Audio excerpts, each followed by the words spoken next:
Hi friends, இன்றைக்கி என்னோட close friend ஒருத்தவங்கள உங்களுக்கு நான் இன்ட்ரடியூஸ் பண்ணி வைக்க போகிறேன். ஆமாங்க, யாருன்னு பார்க்குறீங்களா? இவங்க தான். பார்த்தீங்களா எவ்வளோ அழகாக இருக்காங்க. என்னடா இந்த பொண்ணு மரத்தெல்லாம் ஃப்ரெண்டு சொல்லுதே அப்படின்னு பார்க்குறீங்களா? இயற்கை மாதிரி ஒரு ஆறுதலும் ஒரு அழகும் வேறு எதுவுமே கிடையாதுங்க. 1000 கெட்ட குணம் நிறைஞ்சிருக்க மனுஷருங்க மத்தியில் இந்த மாதிரி இயற்கைகளை ஃப்ரெண்டாக்கி பாருங்களேன். இதுக்கு நான் வச்சுருக்க பேர் வேம்பு. வேம்புன்னு சொன்னால் போதும். இங்கே பாருங்கள், காற்றுல அவ்வளோ அழகாக ஆடுறான் பாருங்கள்.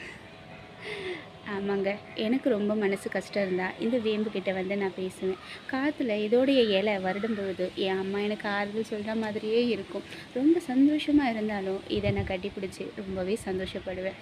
ஒரு மரமாகட்டும் செடியாகட்டும் எல்லாமே உயிர் உள்ள ஜீவன் தாங்க. ஏன்னா இவ்வளோ பெருசாக வளர்ந்து கனி கொடுத்து காய் கொடுத்து அப்படி இருக்கிற ஒரு மரம் எப்படி உயிர் இல்லைன்னு நீங்கள் சொல்லுவீங்க?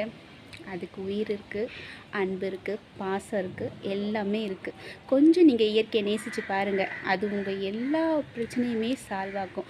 நீங்கள் மனசில் நினைக்கிறத இந்த பிரபஞ்சத்துக்கு சொல்லி அதை நிறைவேற்றும். ஆமாங்க, நம்ம ஐடி படிக்கணும், அதை படிக்கணும், இதை படிக்கணும்லாம் நினைக்கிற எத்தனையோ பேர் மத்தியில் எத்தனை பேர் இயற்கையை பாதுகாக்கணும், இயற்கையை வளப்படுத்தணும், மரம் நடணும், மரம் வளர்க்கணும்னு எத்தனை பேர் நம்ம யோசிக்கிறோம் சொல்லுங்கள். இயற்கையை நேசித்து பாருங்கள். அது உங்களுக்கு 1000 மடங்கு நேசிக்கும். உங்கள் எண்ணங்களை அப்படியே உங்களுக்கு நிறைவேற்றி கொடுக்கும். என் ஃப்ரெண்டு உங்களுக்கு பிடிச்சிருந்தா அவங்களுக்கு ஒரு ஹாய் சொல்லுங்கள்.